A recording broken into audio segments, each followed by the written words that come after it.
Om Shanti. Good morning. आज हम सुनते हैं 7-10-21 के अनमोल मधुरमा वाक्य। आज सतगुरुवार। प्यारे बाबा हमारे को वरदानों से भरपूर करते हैं। बाबा कहते निरंतर योगी भाव, स्वदर्शन चक्रधारी भाव, खुश नसीब भाव। बाबा कहते मीठे बच्चे, hear no evil, see no evil, talk no evil. एक बाप से ही सुनना है। ग्रस्त व्यवहार में रहते कमल फूल समान रहना है। प्रश्न है, किस खेल को यथार्थ रीति जानने वाले बच्चे कभी मूंझ नहीं सकते? दुख और सुख, भक्ति और ज्ञान का जो खेल चलता है, इसको यथार्थ रीति जानने वाले कभी मूंझते नहीं। तुम जानते हो भगवान किसी को भी दुख नहीं देता, वो है दुख हरता सुख करता। जब सभी दुखी हो जाते हैं तब आप आकर दुखों से लिबरेट करते हैं। गीत है, कौन आया सवेरे सवेरे पायल की झंकार लिए। ओम शांति। बच्चों ने क्या सुना? भक्ति का गीत। भक्ति को अंग्रेजी में फिलॉसफी कहते हैं। टाइटल मिलते हैं डॉक्टर ऑफ फिलॉसफी। अब फिलॉसफी तो छोटे बड़े मनुष्य सब जानते हैं। कोई भी भक्त को ज्ञान सागर नहीं कह सकते। न उनमें ज्ञान है, न वो ज्ञान सागर बाप के बच्चे हैं। ज्ञान सागर बाप को कोई जानता नहीं, न अपने को बच्चा समझते। वह सब भक्ति करते हैं भगवान से मिलने के लिए, परंतु भगवान को जानते नहीं। वह तो सिर्फ कह देते ईश्वर सर्वव्यापी है।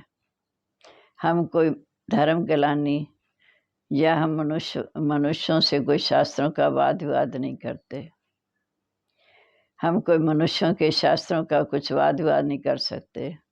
हम कोई मनुष्य से नहीं पढ़ रहे हैं, और सब मनुष्य मनुष्यों से पढ़ते हैं। वेद शास्त्र आदि सब मनुष्यों से पढ़ते हैं। तुमको तो ये ज्ञान सुनाने वाला एक ही रूहानी बाप है। हम रूहानी बाप के रूहानी बच्चे बाप से ज्ञान सुन रहे हैं।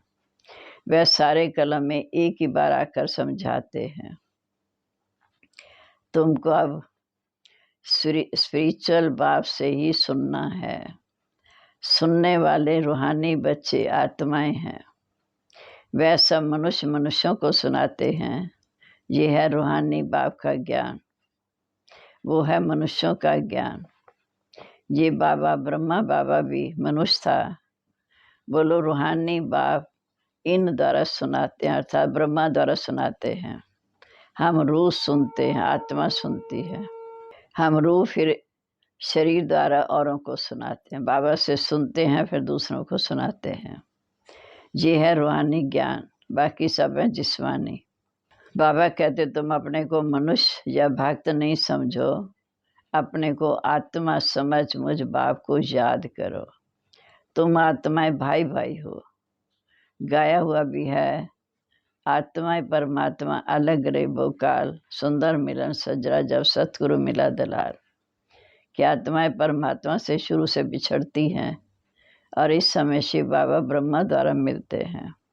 बाबा कहते सदगति देने का ज्ञान सिर्फ मैं ही देता हूँ। सर्व का सदगति दाता एक ही गाया हुआ है। तो तुम बच्चों को किसी से भी डिबेट नहीं करनी है। बाबा कहते ज्ञान की अथॉरिटी, ज्ञान का सागर मैं हूँ। मैं तुम्हें कोई शास्त्र आदि नहीं सुनाता हूँ। हमारा ये रूहानी ज्ञान, बाकी सब है जिस्मानी ज्ञान। वह सत्संग आदि सब भक्ति मार्ग के लिए है। ये रूहानी बाप बैठ रूहों को समझाते हैं। इसलिए देही अभिमानी बनने में बच्चों को मेहनत लगती है। बार बार कहना मैं आत्मा हूँ, शरीर को भूलना है। हम आत्माएं ही बाप से वर्षा लेती हैं। बाप के बच्चे जरूर बाप की गद्दी के वारिस होंगे ना। लक्ष्मी नारायण भी देहधारी हैं, उनके बच्चे जिस्मानी बाप से वर्षा लेते। यहाँ बातें न्यारी हैं। सत्युग में भी जिस्मानी बात हो जाती, वहाँ ये नहीं कहेंगे कि रूहानी बाप से वर्षा मिलता है। क्योंकि इस समय के पुरुषार्थ से वहाँ वर्षा मिलता है। हम आत्मा हैं, बाप को याद करते हैं, यही प्राचीन राजयोग गाया हुआ है। अब रूहानी बाप रूहानी बच्चों से बात करते, रूह सुनाते अर्थात बाबा सुनाते हैं, इसलिए रूहानी स्पिरिचुअल नॉलेज कहा जाता है। गीता को भी स्पिरिचुअल नॉलेज समझते हैं। बाप कहते कोई भी मनुष्य नॉलेज नहीं सुना सकते। तुम्हें कभी भी किसी से डिबेट नहीं करनी। बोलो भक्ति और ज्ञान में अंतर है। मनुष्यों के बनाए हुए शास्त्र का ज्ञान ये है सत्य ज्ञान, सत्य शिव पिता परमात्मा सुनाते हैं। वो ही खुद आकर नॉलेज देते, उन्हें ही सुप्रीम फादर कहा जाता। पूजा भी उस निराकार की होती। अगर और निराकारियों की पूजा होती तो वह भी उनके बच्चे हैं। मिट्टी के शालिग्राम बना के पूजा करते हैं शिव बाबा और उसके साथ अनेक छोटे छोटे शालिग्राम। रुद्र जग रहते हैं। तुम जानते हो कि परमपिता परमात्मा निराकारी दुनिया में रहते हैं। हम आत्माएं भी वहाँ रहती हैं। वह ज्ञान का सागर आकर ज्ञान सुनाए सबकी सद्गति करते हैं। ज्ञान का सागर आकर ज्ञान सुनाकर सबकी सद्गति करते। वो है परे ते परे रहने वाला परमपिता परमात्मा। सभी आत्माएं ब्रदर्स को पाठ मिला हुआ है, जो फिर शरीर धारण कर भाई बहन बनते हैं। आत्मा सब एक बाप के बच्चे हैं। आत्मा जब शरीर धारण करती तो स्वर्ग में सुख, नरक में दुख को पाती है कर्म अनुसार। ये क्यों होता, समझाया जाता है ज्ञान और भक्ति।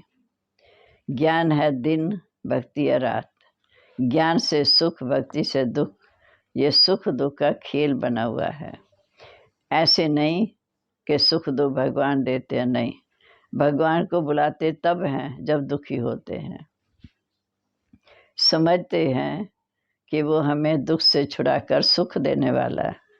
फिर जब सुख का समय पूरा होता, फिर 5 विकार राउंड के कारण फिर दुख शुरू होता। यही खेल है जिसे यथार्थ रीति समझना है।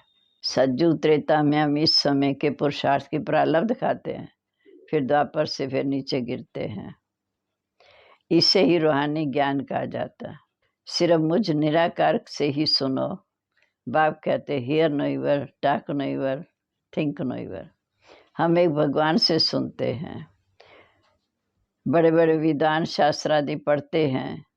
अब भगवान कहते तुमने गुरु भी बहुत किए, अब उनसे बुद्धि हटाकर मैं जो सुनाता हूँ वह सुनो। भगवान है निराकार, उसका नाम है शिव। अभी हम उनसे सुन रहे हैं। भगवान खुद आकर अपना परिचय और अपनी रचना के आत्मा धन का परिचय देते हैं। खुद आकर अपना परिचय देते और रचना के आत्मा धन का परिचय देते। इसमें मूंझने की तो कोई बात ही नहीं। हम आपको रूहानी ज्ञान सुनाते हैं। सारी दुनिया एक तरफ, तुम बाबा के बच्चे कितने थोड़े हो। बाप अब कहते हैं मुझे याद करो तो तुम्हारे ऊपर जो पापों का बोझा है वो सब उतर जाएगा और तुम पवित्र बन जाएंगे। जो पवित्र बनेंगे वही पवित्र दुनिया के मालिक बनेंगे। अब पुरानी दुनिया बदलनी है। कलयुग के बाद सतयुग आना है। सतयुग है पावन दुनिया। कलयुग में मुझे बुलाते हैं क्या कर हमें पावन दुनिया में ले चलो। सो मैं अब आया हूँ, माँ में कम याद करो। बाबा कहते भक्ति मार्ग में बुलाया, अब मैं आया हूँ, अब मुझे याद करो। अब दुनिया बदल रही है। ये संगम का अंतिम समय है। इस समय पुरानी दुनिया में आसुरी राज्य खलास हो, राम राज्य स्थापन हो रहा है। इसलिए अब अंतिम जन्म गृहस्थ व्यवहार में रहते कमल फूल समान पवित्र रहना है। ये विषय सागर है। कमल फूल तो सदा पानी के ऊपर रहता है। अब तुम गृहस्थ व्यवहार में रहते कमल फूल समान पवित्र बनो। तुम बच्चे जानते हो हम रजाई स्थापन कर रहे हैं। अभी सारी दुनिया बदलनी है। वह धर्म स्थापक सिर्फ अपना अपना धर्म स्थापन करते हैं। पहले वो पावन होते, फिर बाद में वो भी नीचे उतरते। सतगुरु तो एक सदगति दाता है, वह आकर हमारी सदगति करते हैं। जब पाप बहुत बन जाते हैं तब रूहानी बाप आकर ज्ञान सुनाते हैं। भक्ति का फल है ज्ञान, वह ज्ञान तुम्हें भगवान से मिलता है। कहते हैं माँ में कम याद करो, शिव बाबा कहते हैं मुझे याद करो तो तुम्हारे भी कर्म विनाश होंगे, और कोई पावन बनने का रास्ता है ही नहीं। सर्वशक्तिवान संपूर्ण पवित्र शिव बाबा कहते हैं मुझे याद करो तो तुम पावन बन जाएंगे, और कोई रास्ता ही नहीं। नई दुनिया में सब स्वर्गवासी थे, पुरानी दुनिया में सब नरकवासी हैं। इसलिए बाप कहते मैं आकर सबका उद्धार करता हूँ, मैं ही आकर रूहानी ज्ञान देता हूँ। बाप अपना परिचय दे रहे हैं कि मीठे बच्चे मैं तुम्हारा बाप हूँ। अभी ये है नरक, नई दुनिया को स्वर्ग आ जाता। ऐसे कहेंगे तो जहाँ स्वर्ग नरक है, जिनको बहुत धन है वो सोचते हैं हम स्वर्ग में है। स्वर्ग तो होता है स्वर्ग जो नई दुनिया में, यहाँ स्वर्ग कहाँ से आया? बाप कहते इस समय तुमको मुझे याद कर तमो प्रधान से सतो प्रधान बनना है। सारा दिन बुद्धि में ये नॉलेज फिरनी चाहिए, अर्थात स्वदर्शन चक्र फिराना चाहिए। कैसे हम इतने ऊंचे थे, फिर 84 जन्म में आकर कैसे गिरे, फिर बाबा आकर हमें फिर से स्वर्गवासी बना रहे हैं। अच्छा जी, मीठे मीठे सिक्के लदे बच्चों प्रीत, माता पिता बाप दादा का याद प्यार, गुड मॉर्निंग। रूहानी बाप की रूहानी बच्चों को नमस्ते। रूहानी बच्चों की रूहानी बाप दादा को नमस्ते। नमस्ते बाबा, गुड मॉर्निंग। शुक्रिया बाबा, शुक्रिया। अब धारणा के लिए मुख्य सार, एक बाप से ही रूहानी बातें सुननी हैं, किसी से दूसरी बातों का वाद विवाद नहीं करना है। दूसरा, देही अभिमानी बनने की मेहनत करनी है। सतो प्रधान बनने के लिए बाप की याद में रहना है। अब वरदान, बहुत अच्छा वरदान है। बाप के हाथ और साथ की समृद्धि द्वारा मुश्किल को सहज बनाने वाले बेफिक्र व निश्चिंत भाव। जैसे किसी बड़े के हाथ में हाथ होता है तो स्थिति बेफिक्र व निश्चिंत होती। ऐसे हर कर्म में यही समझना चाहिए कि बाप दादा मेरे साथ भी है और हमारे इस अलौकिक जीवन का हाथ उनके हाथ में है। जैसे किसी बड़े के हाथ में हाथ होता है तो स्थिति बेफिक्र व निश्चिंत रहती। ऐसे हर कर्म में यही समझना है कि बाप दादा मेरे साथ भी है और हमारे इस अलौकिक जीवन का हाथ उनके हाथ में है, अर्थात जीवन उनके हवाले है, तो जिम्मेवारी उनकी हो जाती है। सभी बोझ बाप के ऊपर रख अपने को हल्का कर दो। बोझ उतारने या मुश्किल को सहज करने का साधन है बाप का हाथ और साथ। स्लोगन है, पुरुषार्थ में सच्चाई हो तो बाप दादा की एक्स्ट्रा मदद का अनुभव करेंगे। पुरुषार्थ में सच्चाई हो तो बाप दादा की एक्स्ट्रा मदद का अनुभव करेंगे।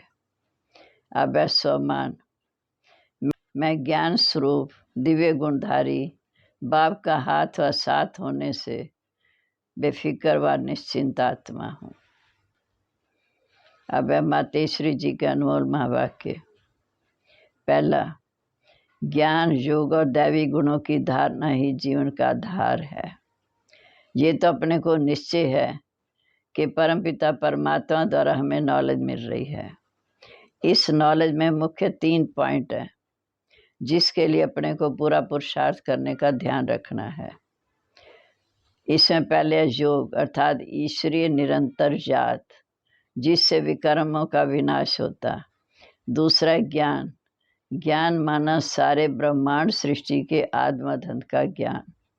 जब ये नॉलेज हो तभी इस लाइफ में प्रैक्टिकल चेंज आ सकती है और हम भविष्य प्रारब्ध अच्छी बना सकते हैं। तीसरी पॉइंट है क्वालिफिकेशन।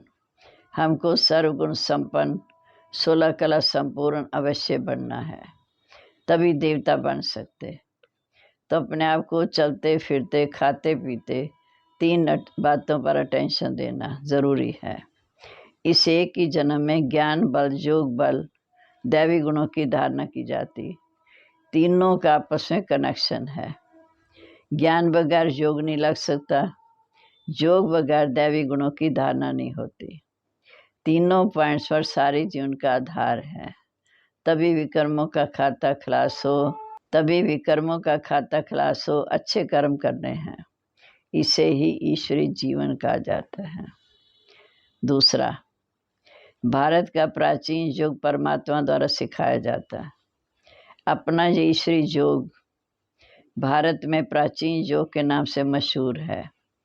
इस योग को अविनाशी योग क्यों कहते हैं? क्योंकि अविनाशी परमपिता परमात्मा द्वारा सिखाया गया है।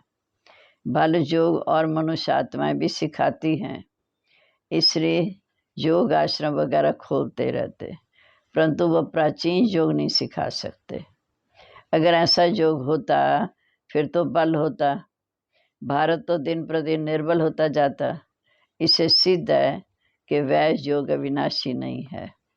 जिसके साथ योग लगाना है वह स्वयं आकर अपना परिचय देते। बाकी औरों से तो योग लगाना नहीं, वो सिखाएंगे कैसे?